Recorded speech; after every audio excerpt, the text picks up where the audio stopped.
મહારાષ્ટ્રની અંદર એક બહુ મોટા સંત થઈ ગયા, એનું નામ એકનાથ.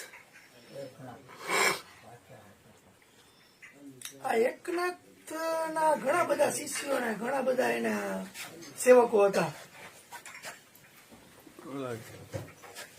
એમાં એક સેવક હોય ને એને થોડોક નજીક નો હતો અને એ દરરોજ ની આવે, બાપુ ની દરરોજ આશ્રમે આવે, બેસે, પ્રશ્ન પૂછે.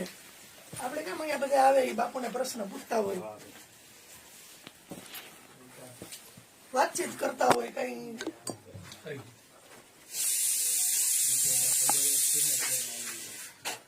કઈ અભ્યાસમાં કઈ અટકું હોય તો પૂછે બાપુને. એમ એ કાયમ નિરંતર એકનાથની પાસે એમના એ સેવક રહ્યા આવતા અને બધી વાતચીત કરતા. અને છતાંય એને મનની અંદર એક સવાલ હતો, એ પૂછી શકતા નહોતા બાપુને. તો એકવાર એવું થયું કે એના સેવક આવ્યા ને, તો બાપુ એકલા હતા, એકનાથ મહારાજ રહ્યા ને એકલા હતા. અને એને કીધું, એક પ્રશ્ન પૂછું તમને બાપુ? મને કેદું ન સતાવે છે કે, પણ પૂછવાનું આમ મારાથી બળ જેને કહેવાય ને હિંમત નથી આવતી. તો કરે પૂછને, પ્રશ્ન પૂછને, પ્રશ્નથી તો એ કે સત્સંગ થાય.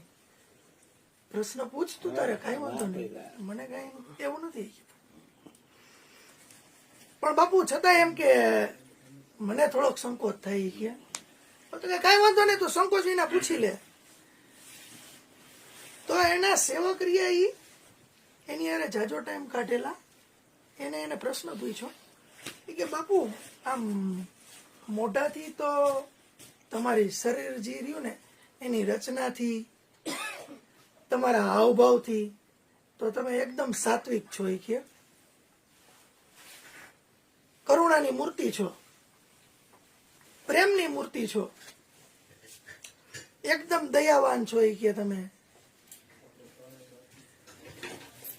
એકદમ તમારા આમ આંખ રહીને એમાંથી નિર્દોષતા છલકે છે કે, પણ તમે અંદરથી એવા છો. એ કે